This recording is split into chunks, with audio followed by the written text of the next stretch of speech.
कोई भी बंदा जो मुल्क के अंदर है या मुल्क से बाहर है उस वक्त तक तरक्की नहीं कर सकता जब तक उसकी फैमिली उसका साथ नहीं देगी।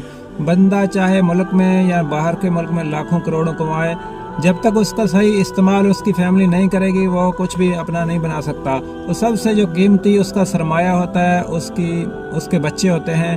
अगर बच्चे सही मानों में नहीं पढ़ रहे, कुछ सीख नहीं रहे, तो उसके बाहर रहने का या इतना पैसा कमाने का कोई फ़ायदा नहीं है। वो बच्चे बाद में उसी जो पैसे से अयाशी करेंगे वह बाद में उसी आदमी के वबाल जान बन जाएंगे। जब वो आदमी बूढ़ा होकर अपने घर वापस आएगा तो बच्चे उसको एक्सेप्ट नहीं करेंगे, क्योंकि उनको आदत नहीं होगी रोकने टोकने की। ना बीवी को आदत होगी ना बच्चों को।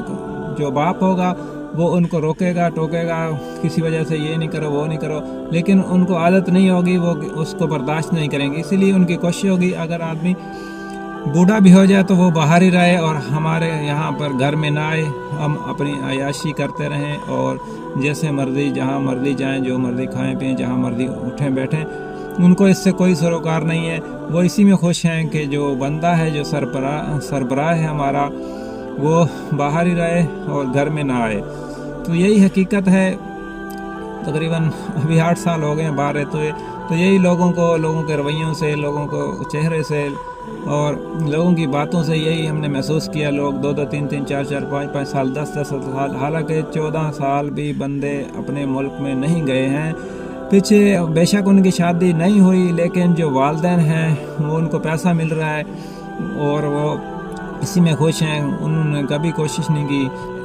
अगर पीछे वाले कोशिश करें और बंदा वापस ना आए, ये हो नहीं सकता, क्योंकि पिछले वाले कोशिश नहीं करते। कभी ये मजबूरी, कभी वो मजबूरी, कभी ये ले लें, कभी वो ले लें, उनके चलते रहते हैं, ये हो गया वो हो गया। वो इस काबिल ही बंदे को नहीं होने देते कि बंदा सोचे कि मैं वापस जाऊं अपने मुल्क में और जाके अपनी शादी करूं या बीवी बच्चों में रहूं।